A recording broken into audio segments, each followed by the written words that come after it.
આગેવાનોને ખબર પડવી જોઈએ કે આ ચૈતરભાઈની ટીમ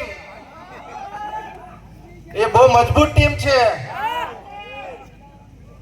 બોલો જય આદિવાસી,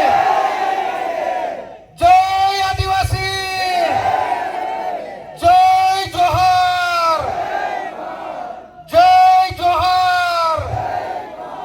ચૈતરભાઈ तुम आगे बढ़ो, हम तुम्हारे साथ हैं.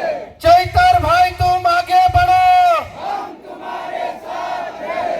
जेल के ताले टूटेंगे, चैतरभाई छूटेंगे. जेल के ताले टूटेंगे, चैतरभाई छूटेंगे. અહીંયા ગાડી આપણી વચ્ચે ઉપસ્થિત એવા ગુજરાત પ્રદેશ અધ્યક્ષ ઈસુદાનભાઈ ગઢવી સાહેબ શ્રી જેઓ આપણા આંગણે પધાર્યા છે, એમનું આપણે તાળીઓના ગણગણાટથી એમનું આપણે સ્વાગત કરી લઈએ. એવા જ આપણા પ્રદેશના મહામંત્રી શ્રી મનોજભાઈ સોરઠિયાજી પણ આપણી વચ્ચે પધાર્યા છે, એમનો પણ આપણે તાળીઓના ગણગણાટથી સ્વાગત કરી લઈએ. અને આપણા નર્મદા જિલ્લાની જે અહીંયા બે શેરણીઓ બેઠેલી છે, જેમના થકી આજે ચૈતરભાઈ એટલા મજબૂતાઈથી આખા ગુજરાતમાં અવાજ ઉઠાવે છે,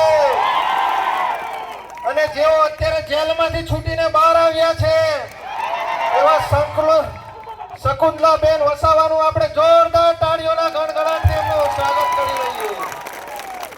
અને જ્યારે આ ભારતીય જનતા પાર્ટીની આ સરકાર, આ શકુંતલાબેન હોય, આ ચૈતરભાઈ હોય, એમની પર ખોટા કેસો કરી એમને જેલમાં મૂકતા હોય, અને ત્યારે આખો મોરચો સંભાળતા હોય એવા આપણા વર્ષાબેન વસાવાનું આપણે તાળીઓના ગણગણાટથી સ્વાગત કરીએ.